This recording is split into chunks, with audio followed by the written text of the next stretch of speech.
नमस्कार आप सभी लोगों को। मैं प्रमोद कौशल आप सभी का वेलकम करता हूं अपने YouTube चैनल सर्वोदय इंस्टीट्यूट पर। और जैसा कि डेली एक लाइव जो सेशन होता है, ठीक है, या रिकॉर्डेड वीडियो के माध्यम से आपको क्लास मिलती है करंट अफेयर की। सबसे बड़ी खास बात कि इंपॉर्टेंट करंट अफेयर होता है। आप किसी भी एग्जाम के लिए उसको ट्राई करिए या किसी भी एग्जाम के लिए पढ़िए, आपके लिए बहुत बेनिफिशियल। सबसे बड़ी बात और भी है कि क्वेश्चन के साथ साथ व्याख्या भी आपको मिल रही है, वो भी बहुत विस्तार से। ठीक है, तो किसी भी एग्जाम की प्रिपरेशन करिए, सभी लोग इस चैनल से जुड़ने का प्रयास करिए, देखिए आपका कहां तक फायदा हो सकता है इससे जुड़ने से। ठीक है, करंट अफेयर और जीएस के लिहाज से बात करते हैं यहां पर। तो आज का पहला क्वेश्चन क्या है? पहला क्वेश्चन है कि अभी हाल ही में किस राज्य ने पवित्र धारा पौधारोपण अभियान की शुरुआत की? ठीक है, तो यहां ध्यान रखेंगे, क्वेश्चन मोस्ट इंपॉर्टेंट है ये। पवित्र धारा पौधारोपण अभियान ये पूछा जाएगा, ये किस राज्य की स्कीम है या ऐसे अभियान किस राज्य ने भी हाल ही में चलाया है? ऑप्शन है मध्य प्रदेश, राजस्थान, गुजरात और उत्तर प्रदेश। तो इसका सही आंसर हो जाएगा उत्तर प्रदेश। क्लियर हो गया ना? एक तो इसका आंसर मिल गया। अब समझते हैं ये स्कीम क्या है और कब शुरू की गई, ठीक है, कैसे कैसे इसमें क्या क्या हुआ। ठीक है, अब इसके बाद देखते हैं यहां पर पॉइंट लिखा हुआ है सभी लोग। पवित्र धारा पौधारोपण अभियान नदियों के किनारे साफ सफाई व उन्हें प्रदूषण मुक्त रखने के लिए ये अभियान चलाया गया। क्लियर हो गया? इस अभियान को चलाने का ऑब्जेक्टिव क्या है? उत्तर प्रदेश सरकार हरियाली बढ़ाने के लिए हर वर्ष बड़ी संख्या में पौधारोपण को बढ़ावा देती है, पौधारोपण को करती है, करवाती है। इसकी शुरुआत 16 अगस्त को गंगा नदी के किनारे से हुई थी। ये जो भी आप हमसे स्कीम पढ़ रहे हैं, ये 16 अगस्त को शुरू की गई थी। और इसका समापन कैसे क्या होगा वो पूरी बातें हम बताएंगे।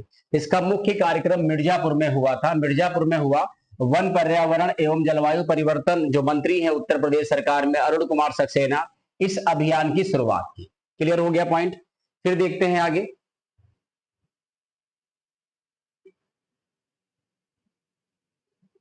17 अगस्त को यमुना व उसकी सहायक नदियों के किनारे पौधारोपण अभियान का मुख्य कार्यक्रम प्रयागराज में हुआ।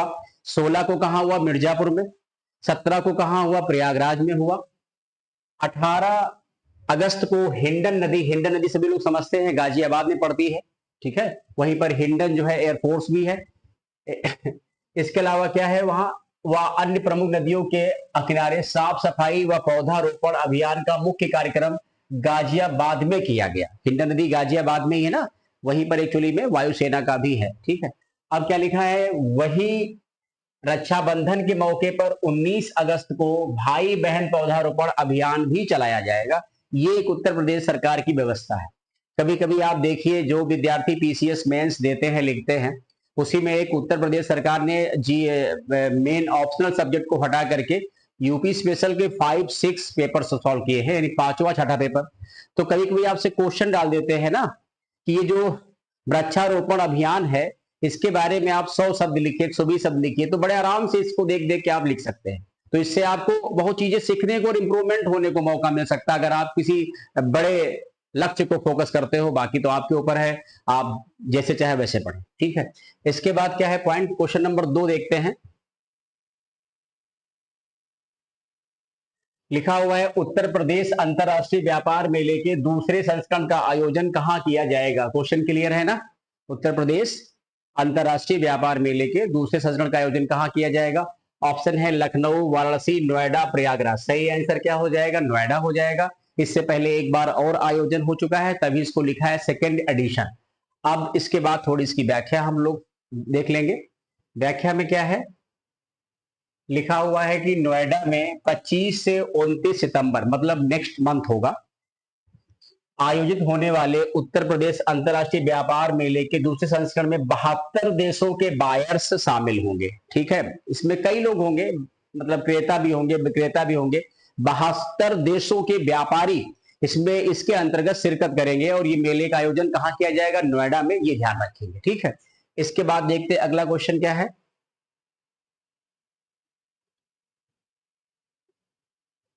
अगला क्वेश्चन है पंकज अडवाणी का संबंध किस खेल से है? क्लियर हो गया ना? तो इसमें ऑप्शन दे रखा है स्नूकर है, शतरंज है, हॉकी, उपरोक्त में से कोई नहीं। तो इसमें राइट आंसर क्या हो जाएगा? राइट आंसर हो जाएगा स्नूकर। बहुत फेमस है पंकज अडवाणी, तो सभी लोग इनसे परिचित होंगे। ठीक है, नोट की बात करते हैं तो पंकज अडवाणी ने एस श्री कृष्णा को हराकर पश्चिम भारत बिलियर्ड्स स्नूकर टूर्नामेंट का खिताब जीत लिया है। ये इंपॉर्टेंट पॉइंट है। 27 बार के विश्व चैंपियन पंकज का ही लगातार 6वां खिताब है। इससे पहले वो 5 अन्य टूर्नामेंट भी जीत चुके हैं। क्लियर हो गया पॉइंट? ये इसकी व्याख्या हो गई, ये क्वेश्चन हो गया, ये इसका आंसर हो गया। हमें लगता है इससे ज्यादा आपको टाइम देने की नीड नहीं है, आप आराम से पढ़ लेंगे, इसका स्क्रीनशॉट ले लीजिए, जैसे चाहे वैसे नोट्स बना लीजिए। हमने एक बेहतर प्रयास किया है, अब आप सबकी तरफ से देखना है कैसा व्यू आता है, कैसा आप लोग अपना एक किसी चीज को मोटिवेट करने का व्यू होता है। आप कमेंट करेंगे, ठीक है, कुछ बताएंगे, सर इसमें ऐसे हो सकता है ऐसा, तो हम उसमें एक इंप्रूवमेंट भी अब करेंगे ना। इसके बाद देखते हैं क्वेश्चन नंबर 4 क्या है।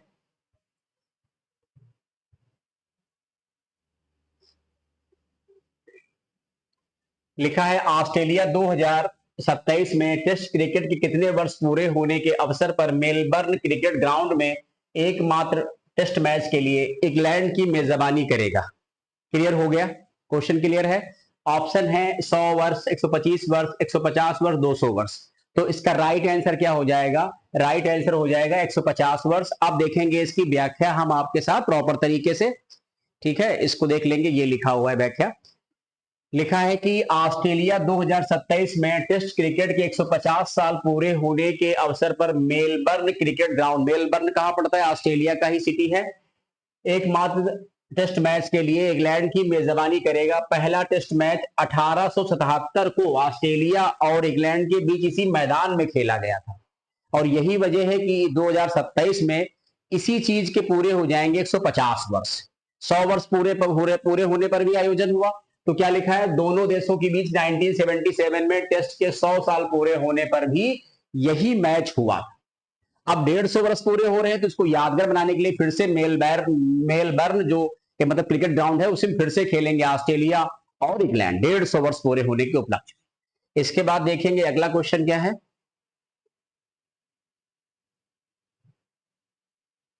अभी हाल ही में महानिदेशक मतलब डायरेक्टर जनरल राकेश पाल का निधन हो गया, ये संबंधित है। क्वेश्चन क्लियर हो गया ना कि अभी हाल ही में कौन व्यक्ति हमारे बीच नहीं रहे, किस क्षेत्र से हैं, इनकी क्या खास बात है?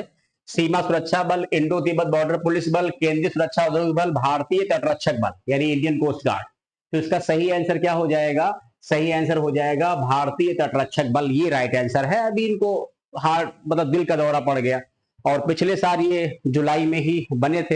हालांकि राजनाथ सिंह इनके लिए साथ भी शोक व्यक्त किए या कई लोगों ने कहा, अब लेकिन जो स्थिति है वो है। ठीक है, रेंडमली इनके साथ ऐसा हुआ। इसके बाद क्या है पॉइंट? ठीक है, ये वही व्याख्या है, इसमें कोई फर्क नहीं पड़ता, वही पढ़ लीजिएगा आप। इसके बाद क्या है क्वेश्चन? लिखा है अभिनेता एलन डेलन का 88 साल की उम्र में निधन हो गया, ये किस देश से संबंधित है? एक तो फिल्मों में कार्य करने वाले अभिनेता है जिनका नाम है एलन डेलन। आपसे ये नहीं पूछेगा कितने वर्ष की आयु में इनकी मृत्यु हो गई, पूछ सकते हैं किस देश के हैं या इनका क्या, फ्रांस के हैं, जर्मनी के हैं, ब्रिटेन के हैं, ऑस्ट्रेलिया के हैं, ये किस देश के हैं? तो आपको बताना है, इसका सही आंसर क्या होगा? फ्रांस हो जाएगा। और अब इसकी हम लोग देख लेंगे व्याख्या क्या है। यहां पर फ्रांस के मशहूर अभिनेता एलन डेलन का 88 साल की उम्र में निधन हो गया। फिल्मों में खलनायक और पुलिसकर्मी की भूमिकाओं से उन्हें दुनिया भर में काफी सराहना मिली। डेलन ने कई फिल्मों का निर्माण भी किया, नाटकों में काम किया और बाद के वर्षों में टेलीविजन फिल्मों में भी नजर आए। ये इनकी एक खास विशेषता है जिसको आप लोग एक बार देख लीजिएगा, पढ़ लीजिएगा, जैसा अच्छा लगे, क्योंकि हम नहीं चाहते हैं आपका 2 मिनट भी खराब हो, क्योंकि एक एक मिनट की वैल्यू है सर। आज जो वैल्यू समझ गया वो बादशाह है, वही तो कुर्सी बैठा हुआ है, तो वैल्यू को समझिए अपने टाइम को। इसके बाद क्या है पॉइंट? अगला एक क्वेश्चन है बहुत बढ़िया, इसको देख लेंगे हम लोग। एक अच्छा क्वेश्चन है ये, बहुत बढ़िया। National payment corporation of India जिसको बोलते हैं एनपीसीआई, याद आया? नेशनल पेमेंट कारपोरेशन, कई बार हमने इसको पढ़ाया है। अपने यूनिफाइड पेमेंट इंटरफेस यानी बात करते हैं यूपीआई प्लेटफॉर्म पर यूपीआई सर्किल डेलीगेट पेमेंट नामक एक नई सुविधा शुरू की। सारे विद्यार्थी इसको जान जाइए, बहुत बढ़िया है भाई। जिनके पास कोई अकाउंट नहीं है, आपके रिलेटिव है, छोटे भाई बहन परिवार के लोग हैं, अकाउंट नहीं है, फिर भी वो यूपीआई से पेमेंट कर सकते हैं। कैसे, वो भी हम समझाते हैं आपको। लिखा है शुरू की इस प्रकार के लेन देन की अधिकतम मासिक सीमा क्या है? यानी एक ही अकाउंट से आप 2-3 लोगों को यूपीआई की सुविधा दे सकते हैं ना, लेकिन जिनको देंगे वो आपके परिचित होंगे, बैंक से आपको परमिशन देनी पड़ेगी, उसके बाद वो दूसरे मोबाइल में भी यूपीआई एप्स डाउनलोड कर लेंगे और वो लेन देन कर सकते हैं। लेकिन इसमें कुछ अभी बैंक की तरफ से लिमिट है, वही बताना है कि इसकी अधिकतम मासिक सीमा क्या है। अब हम लोग पढ़ते हैं इसके ऑप्शन, ठीक है। ऑप्शन में देखेंगे क्या क्या है। अधिकतम पूछा है मासिक सीमा, तो 10,000, 15,000, 20,000, 25,000, इसका राइट आंसर हो जाएगा 15,000 रुपए। अगर किसी के पास कोई बैंक का अकाउंट नहीं है, फिर भी वो आपके माध्यम से यूपीआई में लेन देन कर सकता है। इस प्रकार की सेवा शुरू करने की बात अभी एनपीसीआई ने कही है। बैंकों के माध्यम से ये सेवा शुरू हो जाएगी, ठीक है। आप अपने रिलेटिव परिचितों को ये सेवा से जोड़ सकते हैं, ठीक है। अब पढ़ते हैं इसकी व्याख्या क्या है। व्याख्या यहां पर है, लिखी हुई है कि एनपीसीआई ने, इंडिया ने अपने यूनिफाइड पेमेंट इंटरफेस प्लेटफॉर्म पर यूपीआई सर्किल डेलीगेट्स पेमेंट नामक एक नई सेवा, क्या नाम है, यूपीआई सर्किल डेलीगेट्स पेमेंट नामक नई सुविधा शुरू की है। ये सुविधा प्राइमरी खाता धारक को परिवार के सदस्यों या परिचितों को अपने खाते से यूपीआई के जरिए लेन देन के अधिकार सौंपने से जुड़ी है। पॉइंट क्लियर हो गया, पढ़ लेना सभी लोग। लिखा है प्रथम खाता धारक जिन लोगों को चाहे उन्हें अपने खाते से पूर्ण या आंशिक भुगतान का अधिकार सौंप सकता है। इसके लिए अधिकतम मासिक सीमा 15,000 रुपए तय की गई, जबकि अधिकतम लेन देन की सीमा 5,000 रुपए है। एक महीने में अधिकतम कितना कर सकते हैं, 15,000, और एक बार में लेन देन की सीमा कितनी, 5,000, इससे ज्यादा नहीं। क्लियर हो गया पॉइंट, इसको पढ़ लीजिएगा। एक नया इनिशिएटिव स्टार्ट किया एनपीसीआई ने। इसके बाद देखते हैं अगला क्वेश्चन क्या है। आज का लास्ट क्वेश्चन है, आईएमएफ के अनुसार भारतीय अर्थव्यवस्था किस वर्ष तक देश की तीसरी सबसे बड़ी अर्थव्यवस्था बन जाएगी। इंपॉर्टेंट क्वेश्चन है आपके एग्जाम के लिहाज से, ठीक है। ऑप्शन है 2027, 2028, 2030 और 2032। कुछ इस तरीके के ऑप्शन आपके सामने दिए गए हैं और आपको इसी में से टिक करना है। तो राइट आंसर हो जाएगा 2027, ठीक है। आईएमएफ ने बताया है कि भारत की जो अर्थव्यवस्था है इस समय वर्ल्ड में नंबर 5 पे है, और हमारी जीडीपी का जो आकार है, जीडीपी का आकार या साइज वो है 3.7 ट्रिलियन डॉलर, और अभी हमसे ऊपर 4 देश है। अमेरिका चाइना को जल्दी पीछे नहीं कर पाएंगे, बट हम किसको पीछे कर देंगे, हम पीछे कर देंगे जापान को और जर्मनी, ठीक है। तो उम्मीद है कि 2027 तक भारत की जो जीडीपी है, जैसा इन लोगों ने अनुमान लगाया है, वो बढ़ के हो जाएगी 5 ट्रिलियन डॉलर। क्लियर हो गया पॉइंट, कितनी हो जाएगी, 5 ट्रिलियन डॉलर। ये पॉइंट है क्लियर। तो इतनी हो जाएगी तो जाहिर सी बात है हम ब्रिटेन, जापान, जर्मनी को इजीली पीछे कर लेंगे। ग्रोथ वो भी करेंगे बट वो नियर अबाउट 5 के ऊपर नहीं जा पाएंगे, हम हो सकता है 5 भी क्रॉस कर जाए। तो ये आईएमएफ की एमडी है जिनकी व्याख्या भी हम दे रहे हैं, यहां पर देखेंगे। लिखा है कि अभी आईएमएफ की डिप्टी मैनेजिंग डायरेक्टर, क्या नाम इनका है, गीता गोपीनाथ। ये क्वेश्चन आरओ में आ चुका है, आरओ के मेंस में, आरओ के मेंस में आया है 2018। क्लियर हो गया कि गीता गोपीनाथ का संबंध किस संगठन से है। आईएमएफ की डिप्टी मैनेजिंग डायरेक्टर हैं।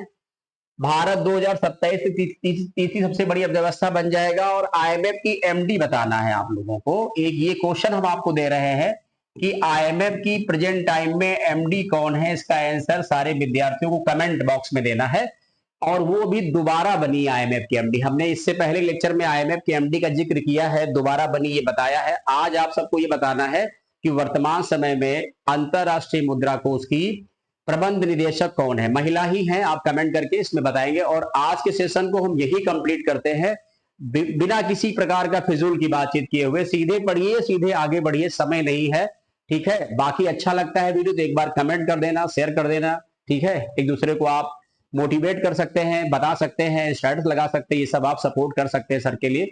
बहुत बहुत धन्यवाद, थैंक यू सो मच।